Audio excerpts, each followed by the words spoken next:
Le Shabbat qui vient est auréolé de trois lumières.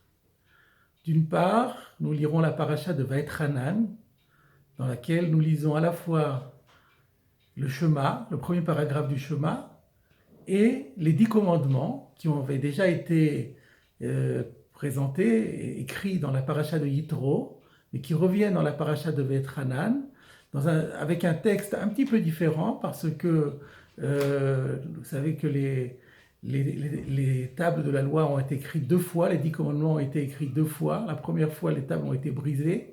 Et il y a eu quelques nuances dans le texte. Les 10 commandements que nous lisons dans Vaïtranan sont le texte, constituent le texte qui figurait sur les deuxièmes tables, celles qui n'ont pas été brisées.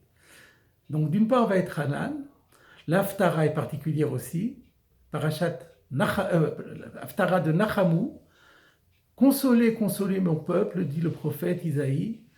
Et on inaugure ici une série de 7 Shabbatot, dites des Shabbatot de consolation, où les Haftarot des 7 Shabbatot qui viennent sont consacrés à la consolation au lendemain du jeûne du 9 Av et de toute la période des 3 semaines et des 9 jours. Et donc ça, c'est la paracha de Nachamu, l'Haftara de Nachamu prend tout son sens au lendemain de Tisha B'Av, pour nous dire, pour nous signifier que la période de deuil est passée et que commence maintenant une période beaucoup plus faste, beaucoup plus positive pour le peuple d'Israël, qui peut donc trouver la consolation. La troisième auréole est particulière cette année. Il s'avère que ce Shabbat Vaïtranan Nachamu tombe le 15 Av. Or, le 15 Av est une date peu connue, mais très importante dans le calendrier, puisque la dernière Mishnah du traité Ta'anit nous enseigne que Lo hayu yamim tovim le Israël, il n'y avait pas de jour, de fête plus grand en Israël que le jour de Kippour et le jour du 15 Av. Donc c'est une date très importante et ce serait donc ce Shabbat. Et on peut se poser la question de savoir quel est le fil conducteur qui relie ces trois éléments. Quel rapport y a-t-il entre Vaïtranan, Nachamu et le 15 Av? On peut poser aussi la question, et pourquoi le Shabbat Vaïtranan tombe toujours le Shabbat qui suit le jeûne du 9 Av? Quel rapport entre la Sidra de Vaïtranan et le jeûne du 9 Av? Mais tout d'abord, venons-en à la signification de ce 15 Av. Que s'est-il donc passé le 15 Av? C'est le Talmud dans Ta'anit lui-même qui pose la question et qui dit que l'on dise que Yom Kippour est un grand jour de fête se comprend, puisque c'est le jour du pardon par excellence. Et d'ailleurs, dans l'histoire, ce jour du pardon, la première fois, c'est traduit par le fait que justement les deuxièmes tables de l'Alliance ont été livrées à Israël. Moshe les a reçues et les a emmenés au peuple d'Israël le jour même de Yom Kippour. Donc ça, on comprend très bien que ce soit un jour extraordinaire. Mais que s'est-il donc passé le jour du 15 Av? Et la Gemara répond qu'il y a eu un certain nombre d'événements qui ont été très utiles dans l'histoire d'Israël. Par exemple, que la tribu de Binyamin, qui dans un temps avait été ostracisée et qui avait fait l'objet d'un interdit de se marier avec la tribu, pour les autres tribus, de se marier avec quelqu'un de la tribu de Binyamin, cet interdit a pris fin un jour du 15 Av. De la même façon, l'interdit qui avait été dit dans la Torah à propos des filles de Tsolophrad, que une tribu ne pouvait pas épouser quelqu'un d'une autre tribu, cette règle a disparu le jour du 15 Av. Plus récemment, les Harugei Beitar, toutes les victimes de la guerre de Beitar, qui avaient été interdites d'être inhumées par les Romains, eh bien là encore, cette interdiction a pris fin le jour du 15 Av. Et aussi, nous dit le texte, que les Béné Israël de la première génération, celle qui a été contemporain de la faute des explorateurs et qui avait été condamnée à mourir dans le désert, cette génération a fini de mourir, c'est-à-dire le dernier représentant a disparu le jour du 15 Av.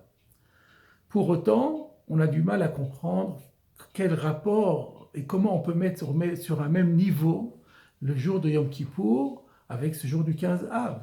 Les événements qui sont comparés ne semblent pas du tout de la même valeur, du même niveau. Et ce qui est aussi très difficile dans cette Mishnah, c'est que la Mishnah conclut en disant que ce jour-là, les filles de Jérusalem, toutes habillées de blanc, sortaient danser dans les vignobles et essayaient ce jour-là, un de ces deux jours-là, Yom Kippour et le 15 Av, de trouver l'homme de leur vie et de trouver l'âme sœur. Quel rapport entre Yom Kippour, entre le 15 Av et le fait que les filles de Jérusalem essayaient de trouver l'homme de leur vie en ces deux solennités. Je voudrais vous proposer, pour répondre à ces difficiles questions, l'explication qu'a donnée le Torah Temet de Lublin, que j'ai déjà cité ici, Rabbi Leibele Iger, petit-fils de Rabbi Akiva Eiger, dans son livre Torah Temet. Il nous explique la chose suivante. Il faut bien prendre conscience que le Matan Torah, le don de la Torah, a constitué un pacte, une alliance entre Israël et Dieu qui a transformé complètement le peuple d'Israël. Désormais, il n'y a plus deux entités séparées, Dieu d'un côté, Israël de l'autre, mais Dieu et Israël forment une seule entité. Ceci apparaît dans les premiers mots des 10 commandements, Anochi Hashem Elokecha. Dieu dit, dorénavant, je suis Hashem, ton Dieu. C'est-à-dire que Dieu, on accole maintenant un épithète à Dieu. Dieu n'est pas simplement Dieu, Dieu est le Dieu d'Israël. De sorte que, on sous-entend ici qu'il y a une entité et il y a complémentarité dorénavant entre Dieu et Israël. Car c'est grâce à Israël que Dieu va être dévoilé complètement dans le monde. Et d'un autre côté, une relation privilégiée entre Dieu et Israël fera qu'Israël a des obligations, mais que d'un autre côté, il pourra bénéficier également d'une proximité particulière. Donc c'est une véritable alliance, et nous savons qu'elle a été comparée par le roi Salomon au mariage, puisque dans le Cantique des Cantiques, qui exprime l'amour qu'il y a entre un marié et son épouse, a été en fait composé en relation comme une sorte de parabole par rapport à la relation qui unit Dieu à Israël, Dieu étant l'époux et Israël étant l'épouse. À partir de là, lorsque le 17 Tammuz, les enfants d'Israël ont créé et adoré le veau d'or, et que consécutivement à cela, Moïse a brisé les tables, on a pu croire que cette alliance avait été définitivement rompue. Mais 40 jours plus tard, après la prière fervente de Moshe Rabbeinu, Dieu dit « Ok, je pardonne, tu vas remonter encore une fois, c'était le premier Elul, tu vas remonter encore une fois sur la montagne pendant 40 jours et 40 nuits et je te remettrai une nouvelle, tu vas monter avec des pierres que tu vas toi-même sculpter et moi-même j'inscrirai le texte et tu le rapporteras à Israël et ce sera le jour de Kippour. » Par conséquent, ce jour de Kippour, où les deuxièmes tables ont été données, sont le symbole du fait que cette alliance, contrairement à ce qu'on pouvait craindre, n'a jamais été rompue. Et que c'est une alliance éternelle. Et alors on comprend pourquoi la paracha de Vaïtranan est lue au lendemain du 9 Av. Parce que dans cette paracha de Vaïtranan, comme je l'ai dit en introduction, on lit les 10 commandements tels qu'ils figuraient dans les deuxièmes tables de l'Alliance. Et dans ces deuxièmes tables, le texte reste le même. Anochi Hashem Elokecha. Je suis Hashem, ton Dieu.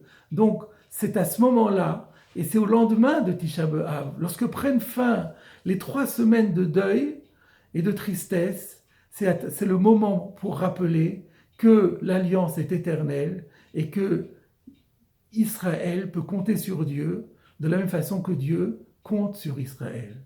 Et alors, nous comprenons également qu'il était normal que le 15 Av se situe exactement au même moment, parce que le 15 Av, où de nouveau des miracles se sont produits au bénéfice d'Israël, ce 15 Av qui arrive 6 jours après le 9 Av, eh bien c'est aussi la manifestation de cette alliance renouvelée et qui s'avère indéfectible.